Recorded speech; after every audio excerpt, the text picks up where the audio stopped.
question. Obviously, you came into this from a good kind of long and glorious history, as Vincini would say, of writing. Kind of like rolled into it. Now you're if there are celebrities in video game writing, like you're up there in the auteur category.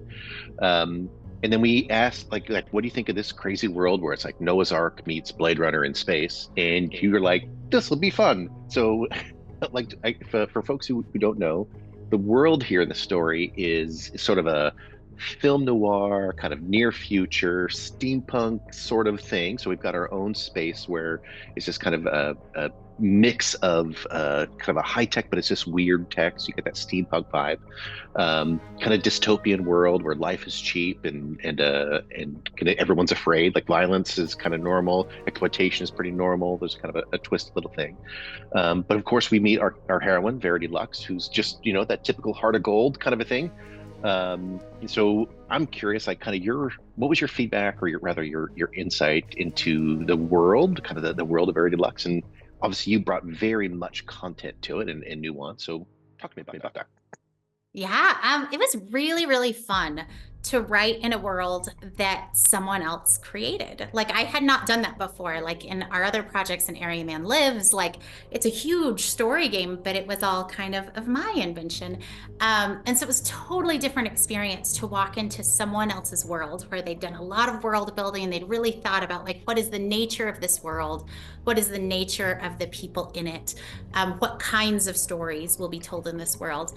So that was a new experience for me, and actually a really great experience for me, because I find that writers tend to either be intense world builders, or like they lean in way more on like character and dialogue. So you have like a J.R.R. Tolkien, right, who builds these like massive worlds, and some of his stories are wonderful and some of his stories are like all world building, and it's hard to like quite find where the like, so you can just tell like, oh, he's a world builder, like he makes Yeah. characters and dialogue but only as a byproduct of this amazing world that he doesn't want to go to waste.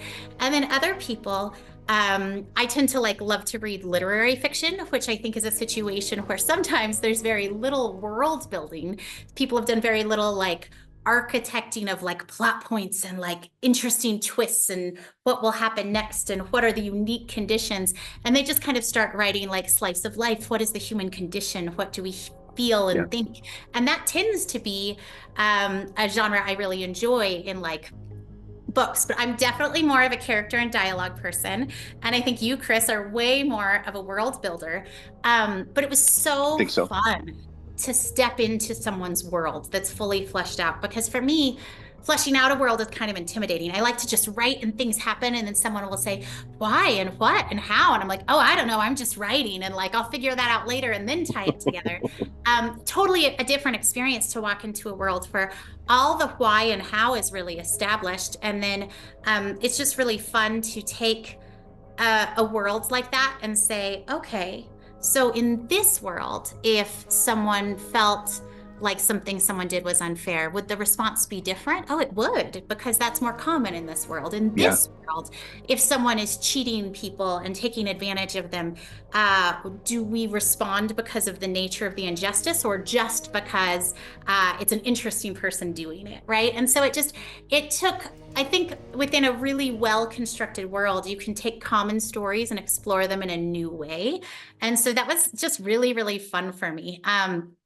I think the world, I mean, I wish players knew how deep the world building is. Like, I feel like you could tell 1,000 stories in this world and it would not get old, because there's so many interesting things to like touch on and discover and think about that this story didn't even scratch the surface of, which is shocking because this is a lot of hours of content, really.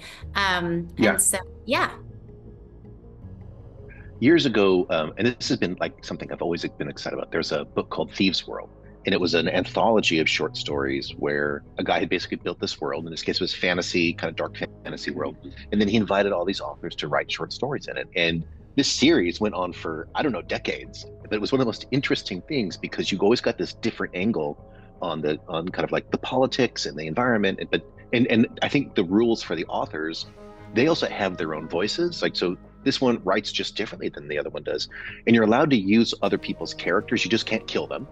and so they have to deal with there's this back and forth interplay between all the writers. And I gotta say, like, I had so much fun. Samantha Riff, I want to interview here. She was on the big writers list. The interplay between writers I thought was so fun, and like we all kind of brought a different piece to the puzzle. And I agree with you, it was a hoot to do something like this because I'm not really strong in the dialogue. That's not where I like to go. And I do my best, but you were a great coach. You were able to like try this, try that, and I thought that was really helpful for me as a writer. But also the world came to life in your eyes in a way that would not come to life in my eyes. And I think a lot of those were the light bulb conversations where all of a sudden you're like, I would have never even considered that, but it's so obvious now. And so for folks who read the story, like there's this notion like, what are the things that become normative in this world that only because it's so different from our world, you're like, oh my gosh, like that's there every day. And it's sort of shocking, but for them, like, whatever. And I loved the way that you, particularly Amy, you would take characters down places where you have this kind of gross sense of humor. Like you love to say things in here, and then I'm like, wow. And I think the irony is how often you're like, is that too much, too far? And I'm like, it's hilarious. Like we just kind of going down the road.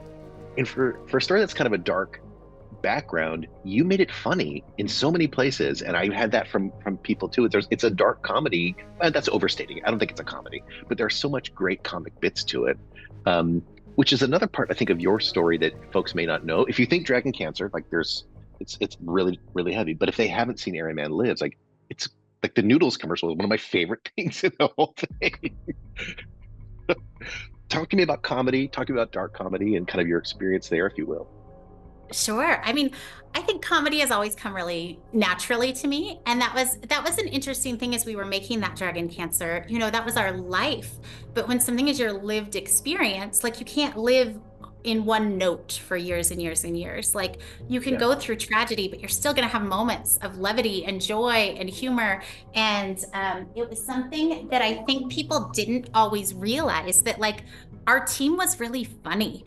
And it was always hard for me yeah, that like we were always thought of as kind of like somber and serious and deep and artistic. And we are those things, but we were also like a really funny team. And so getting to work on Airy Man Lives, I always say that game was kind of my personality on a plate. Like it's quirky and very, very weird, but like kind of charming, but in a really unusual and funny way. And so that's kind of just like what naturally comes out if I'm not trying to do something else.